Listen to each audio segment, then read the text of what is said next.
මම ඔයගලන්ට එදා කිව්වා මං නෙළුම් අල වලින් තව විදිහකට වෙනස් විදිහකට කරි එකක් හදන්න උගන්වන්නම් කියලා. අදත් මට මෙතන වැවේ නෙළුම් අල හම්බුණා.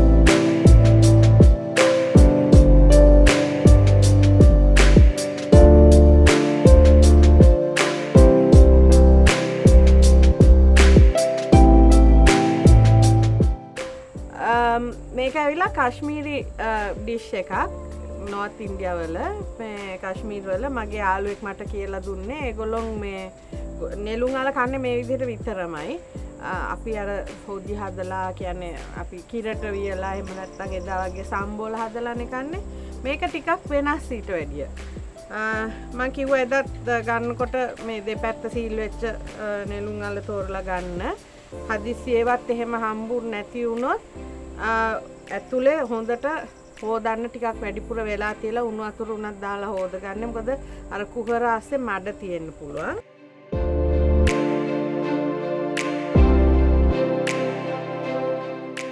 හරි දැන් බලමු මේකට මොනවාද ඕනේ කියලා. නෙළුම් අල ඕනේ. ලුණු මං ගරම් මසාලා අරන් තියනවා ඒක තමයි අවශ්‍යයි. හදිසියක් ගරම් මසාලා නැත්තම් අමුතුන පහ ටිකක් ගන්න. කරද මුංගු කරාබු නැටි කුරුඳු පොතු ඒ වගේ දේවල් ටිකක් කුඩු කරගන්න. එතකොට ඒකට මික්ස් කරපුවාම ගරම් මසාලා එකට කිට්ටුවෙන් යන මසාලා එකක් තියෙයි. තෙල් ටිකක් ඕනේ. මං තල තෙල් පාවිච්චි කරනවා. ඔයගලන්ට තල තෙල් නැත්තම් අබ තෙල් එහෙම නැත්තම් එළවලු තෙල් උනත් කමක් නැහැ.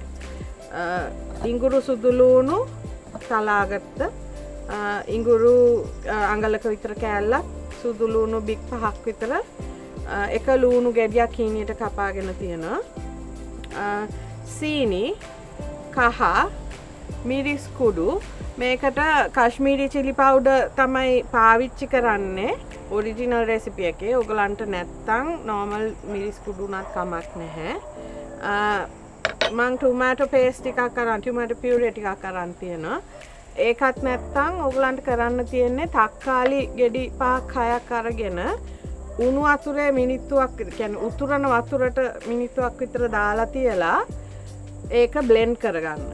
එතකොට ඒ හම්බෙන පේස්ට් එකත් සුදුසුයි මේකට පාවිච්චි කරන්න.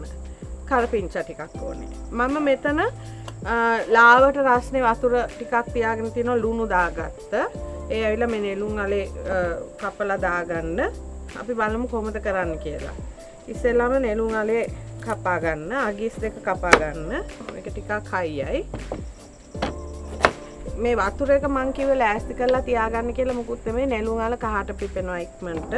ඉතින් මේක පීල් කරගන්න. එක්කෝ පීයෙන් මෙහෙම හූර ගන්න. මම කැමති පීලර් එකකින් පීල් කරන්නේ මොකද ඒක ඊවන්ලි සුද්ධ වෙනවා එතකොට. මේ විදිහට පීල් කරලා ගොඩක් තදට පීල් කරන්න ඕනේ නැහැ. උඩ පොත්ත ලාවට මේ යන්න ඕනේ. පීලර් එක හැම වෙලාවෙම සුද්ධ කරගන්න මේකේ අර කොහු වගේ තියෙන නිසා හිර වෙන්න බලනවා.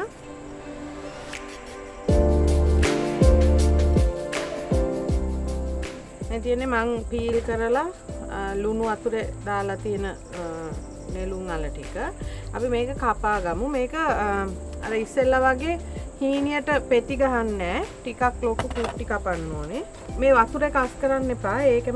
ඒකටම අපි දාගමු. මෙහෙම සෙන්ටිමීටරයක් විතර ගන්නකම කුට්ටි කපා ගන්න. සෙන්ටිමීටරයක් අඟල් කාලක් භාගයක් වගේ. ඒතර එහෙමම කියලා නෑ. ටිකක් ගොරෝසුවට කපා ගන්න. මේ වගේ. මේවා හැම වෙලාවෙම මම කිව්ව කුහර ඇතුලේ බලන්න මඩ තියනවාද කියලා. මඩ තියනවා නම් හොඳට හොද ගන්න.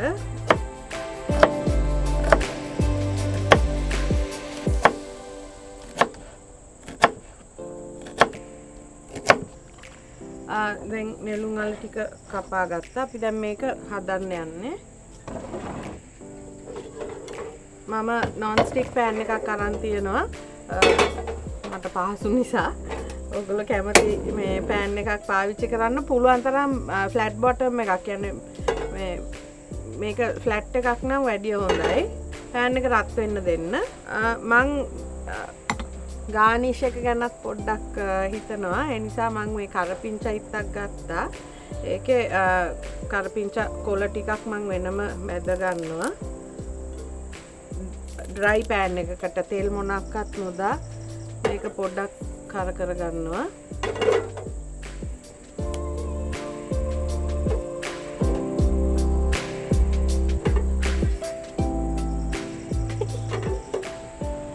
හැම වෙලාවම කෑමක් මොන හරි හදනකොට ප්‍රෙසන්ටේෂන් එක ගැනත් චුට්ටක් හිතන්න වේලස්සනින්.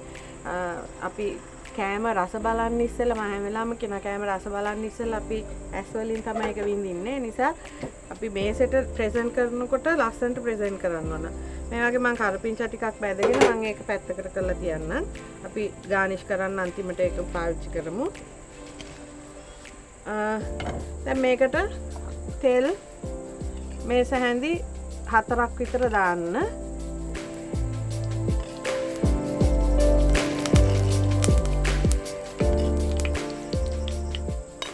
ඒකට මේ කපාගත්ත ලූණුයි ඉඟුරු සුදු ලූණු ටික දාගන්න.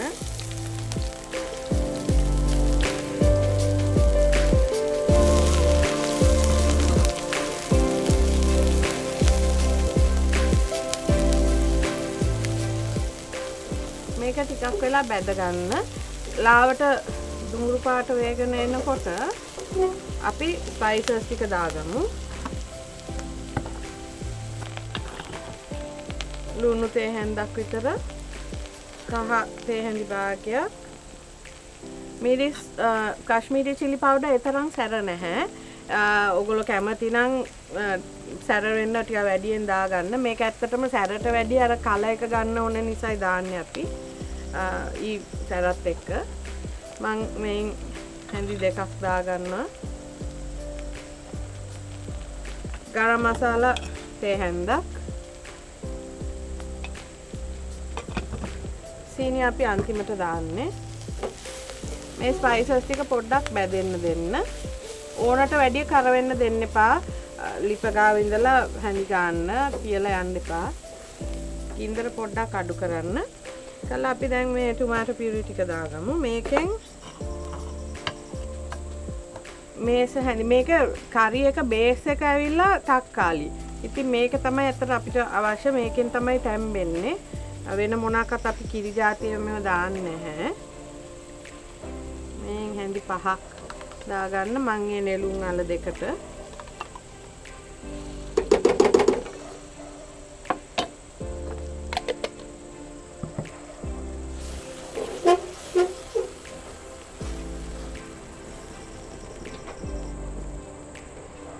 ඒක පොඩ්ඩක් තැම්බුනාන් පස්සේ ඒකට වතුර ටිකක් දාගන්න. වතුර කෝප්පයක් එකමාරක් වගේ. ඕගොල්ලෝ ගන්න නෙළුම් වල ප්‍රමාණය අනුව වතුර කෝප්පයක් විතර දාගන්න.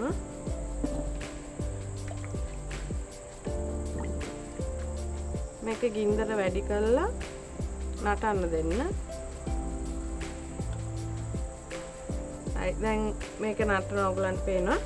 ඒ වෙලාවේදී මේ ටික හොඳට වතුර ඩ්‍රේන් කරලා මේකේ ගින්දර අඩු කරගන්න. කරලා හැමීට මේ ටික දාගන්න. පරිස්සමෙන් ග්‍රේවි එක රස්නේ. ඔයගොල්ලෝ හිතයි මේකේ හොදි ගොඩාක් තියනවා කියලා මේ ගන්න නෙළුම් අල ප්‍රමාණයට. ඒ වුණාට මේකේ අර නෙළුම් අලේ තැම්බෙන්න ඒ ලික්විඩ් එක අවශ්‍යයි. ඒ නිසා ඒ තරම් අරන් තියෙන්නේ. නෙළුම් අල ටික හොඳට තවර ගන්න එකේ. මේකේ දැන් සාමාන්‍යයෙන් නෙළුම් අල ටික වැහෙන්න වගේ ප්‍රමාණයක් ග්‍රේවි තියෙන්න ඕන. ඊට පස්සේ අපි මේක අඩු ගින්දරේ කොහොමත් පැය භාගයක්වත් තැම්බෙන්න යනවා. ඒ අතරේදී චුට්ටක් බලන්න පොඩි පිහිටුරකින් ඇනලා නෙළුම් අල ටික තැම්බිලාද කියලා. තැම්බිලා නම් ප්‍රශ්නයක් නැහැ. නමුත් නැත්නම් එතකන් අපි පැය භාගයක්වත් යනවා අඩු ගන්න. මේක වහලා අපි තැම්බෙන්න තියලා බලමු කොහොමද කියලා. මේකේ මේ නෙළුම් අල ටික දැන් තැම්බිලා මම ලුණු චුට්ටක් මදි එහෙනම් ටිකක් දාගන්නවා.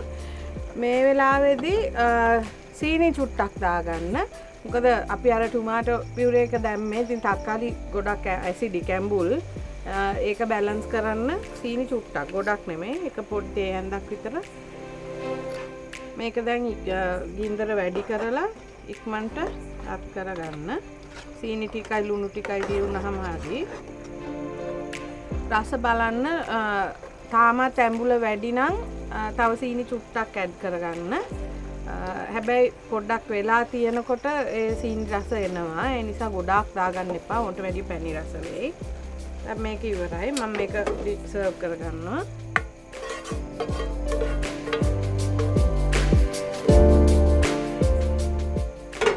මම අර ඉස්සෙල්ලා බැදගත්ත කරපිංච ටික දානවා උඩින් ගානිෂ් එකට. ඩිෂ් එක පොඩ්ඩක් ක්ලීන් කරගන්න වටේ ප්‍රෙසන්ට් කරන්න ඉස්සෙල්ලා. මේ තියෙන්නේ කශ්මීරි නෙළුම් අල.